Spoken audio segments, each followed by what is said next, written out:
शिला प्रभुपाद की जय, गुरु गौरांग की जय। तो कल के सत्र में हमने सुना था शिला प्रभुपाद जी अपने शिष्यों के साथ शास्त्रार्थ करते थे। स्वयं वैज्ञानिक बनकर कैसे प्रचार किया जाए वैज्ञानिकों को, किस प्रकार से उनको शास्त्र समझाया जाए, इस प्रकार से प्रभुपाद जी उनके साथ वार्तालाप करते थे। और ये वार्तालाप सुबह प्रातः भ्रमण पे होता था, नहीं तो शुद्ध कीर्तिबू के साथ मालिश के समय होता था। शुद्ध कीर्तिबू अपने को असहाय समझते थे, उनको जवाब नहीं आता था। ऐसा उनको लगता था कि मैं कहाँ फंस गया, मैं प्रभुपाद जी के प्रश्नों का उत्तर कैसे दूं। लेकिन प्रभुपाद जी प्रशिक्षण दे रहे थे अपने शिष्यों को कि शास्त्र में जो दिया गया है तुम्हें उसको ही स्वीकार करना चाहिए और अवश्य स्वीकार करना चाहिए। अब हम आगे बढ़ेंगे। तुम नहीं छोड़ोगे क्या तुम। 9 मई 1973 पर्थ, ऑस्ट्रेलिया।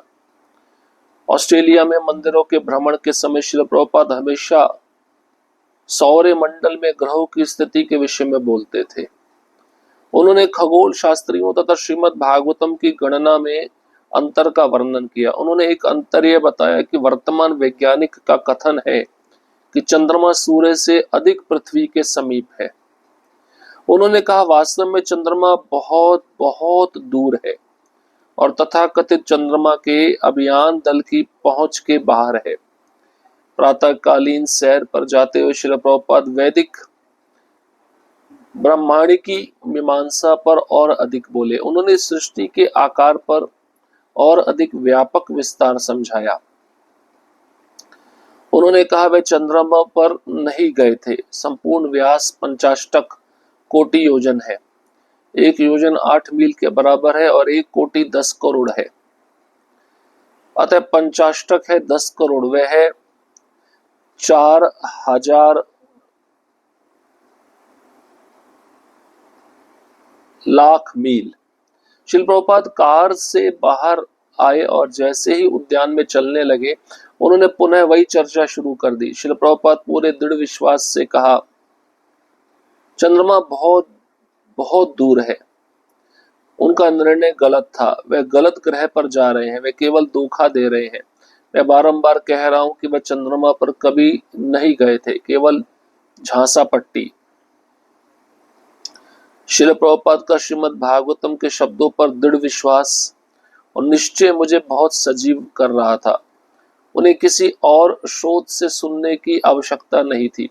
वर्षों पहले वे निश्चिंत हो गए थे और उन्होंने हमें बता दिया था कि बिना उपयुक्त योग्यता के चंद्रमा पर जाना असंभव है।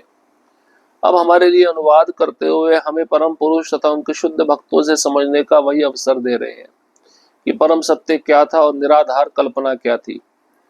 चंद्रमा ग्रह तथा ब्रह्मांड की मीमांसा के अन्य विषयों पर कई दिनों की चर्चा के पश्चात एक दिन संध्या को मैं श्री प्रभुपाद की टांगों तथा पांवों की मालिश कर रहा था, जबकि वे बिस्तर पर लेटे हुए थे। अधिकतर समय जब संध्या को मैं उनकी मालिश करता वे चुपचाप बिस्तर में लेटे रहते और मैं उनके पांवों को मलता तथा टांगों की धीरे धीरे मालिश करता। उस छोटे कमरे में जब मैं उनकी मालिश करता तो बहुत शांति अनुभव करता। अचानक श्री प्रभुपाद ने मेरी ओर देखा और पूछा, अतः तुमने मुझे बहुत सी बातें बोलते हुए सुना, क्या तुम्हें विश्वास है कि मैंने जो कुछ कहा कि ये वैज्ञानिक चंद्रमा पर नहीं गए, क्या तुम इसे स्वीकार करते हो? क्या तुम समझते हो तुम नहीं जाओगे? क्या तुम? मैं आश्चर्यचकित था परंतु उनके प्रश्न से संतुष्ट था। वे मेरे आध्यात्मिक विकास के लिए चिंतित थे और नहीं चाहते थे कि कुछ शंकाएं मुझे उनके चरण कमलों से दूर कर दे। मैंने मुस्कुराते हुए कहा, हाँ प्रभुपाद ये ठीक है। उन्होंने संवेदनशील होकर कहा, हाँ मैं चाहता हूं कि तुम समझो। मेरे पास सेवक था पुरुषोत्तम। जब मैंने कहा कि हम चंद्रमा पर नहीं गए, उसे बहुत आघात पहुंचा और चला गया। अतः तुम ठीक हो, तुम स्वीकार कर सकते हो। मैंने कृष्ण कृपा श्री मूर्ति द्वारा पूर्णतः सुरक्षित अनुभव किया। उनकी विशुद्ध चिंता से मेरा प्रेम उनके प्रति बढ़ गया और उनके प्रत्येक शब्द में मेरी आस्था बढ़ गई।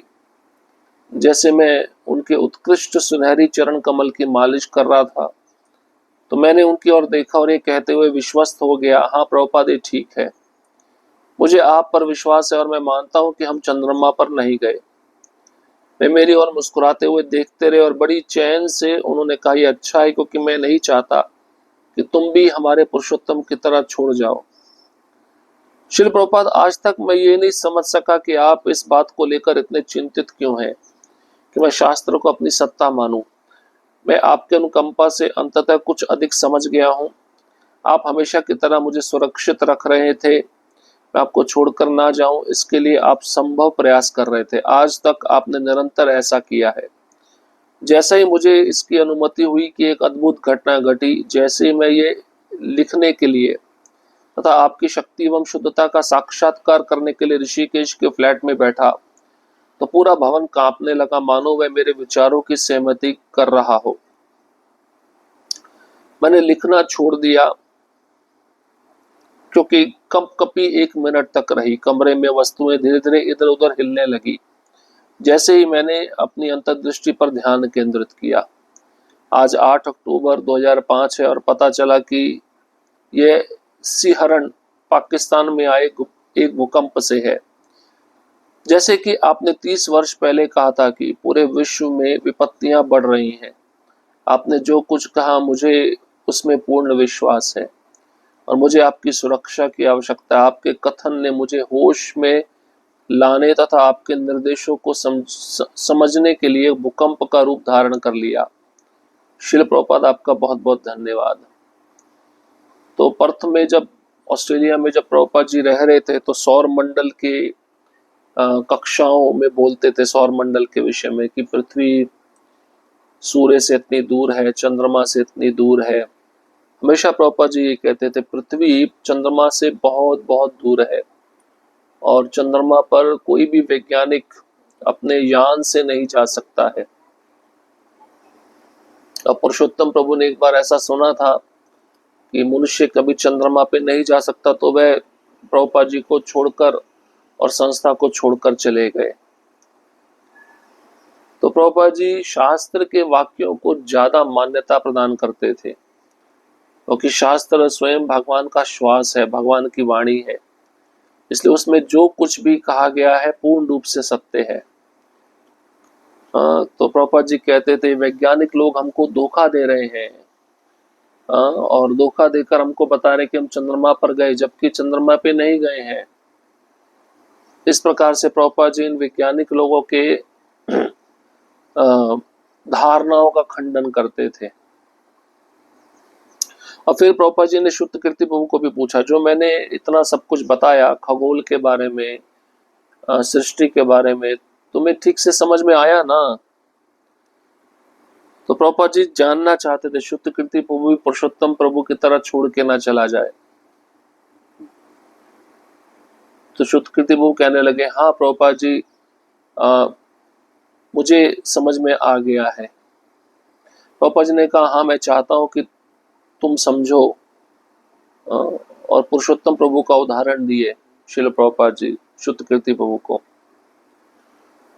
क्या एक भक्त सरल होता है या टेढ़ा? 10 मई 1975 पर्थ ऑस्ट्रेलिया। प्रातःकालीन सैर। श्रील प्रभुपाद के साथ प्रातःकालीन सैर पर जाना कोई उबाने वाला नहीं होता था। कभी कभी कृष्ण कृपा श्रीमूर्ति एक शब्द भी नहीं बोलते थे, पूरी सैर केवल जप करते रहते। इससे कुछ शिष्यों को निराशा होती क्योंकि उनको प्रायः ऐसा अवसर नहीं मिलता था। कभी कभी वे कुछ तो इस आशा से प्रश्न पूछते कि श्रील प्रभुपाद वार्तालाप में या चर्चा में संलग्न हो जाएंगे, परंतु यह जोखिम भरा व्यापार था। श्रील प्रभुपाद हमारी सनक के अधीन नहीं थे। कभी कभी वे ऐसे प्रश्नों के संक्षेप में उत्तर देते तथा शांति से अपनी सैर करते रहते। एक दिन यद्यपि श्रील प्रभुपाद हास्य विनोद की मनोदशा में थे, उन्होंने मुस्कुराते हुए कहा, क्या भक्त सरल होता है या टेढ़ा? एक शिष्य ने उत्तर दिया, श्रील प्रभुपाद वह सरल होता है। उन्होंने पुनः अपनी आंखों में एक धूर्त की चमक लिए पूछा, क्या तुम्हें विश्वास है वह सरल होता है या टेढ़ा? शिष्य ने बिना सोचे उत्साहपूर्वक प्रतिक्रिया की और वह प्रश्न के इंद्रजाल में फंस गया। तथा श्रील प्रभुपाद ने अंतिम पंक्ति पर रोक लगा दी। वास्तव में एक भक्त टेढ़ा होता है। वहां उपस्थित सभी भक्तों के मुंह खुले के खुले रह गए। श्रील प्रभुपाद ने स्पष्ट किया, मेरा उदाहरण लो, मैं तुम्हारे देश में आया तथा सभी लोग मांस खा रहे थे, नशा कर रहे थे तथा सभी गलत काम कर रहे थे। मैंने सबको जालसाजी में फंसा दिया। मैंने तुम सबको चालाकी से कृष्ण भावनामृत में फंसा लिया। अतः इस तरह एक भक्त को बहुत टेढ़ा होना चाहिए ताकि वह चालाकी कर सके, जैसा कि मैंने तुम्हारे साथ चालबाजी की है। कोई भी कृष्ण भावनामृत नहीं चाहता, परंतु मैंने तुम्हारे साथ चालाकी की। उन्होंने हमारे लिए चालबाजी की कला का प्रदर्शन किया। श्रील प्रभुपाद कृष्ण भावनामृत से शून्य मानव समाज धोखा देने वाले तथा धोखा खाने वालों का समाज है।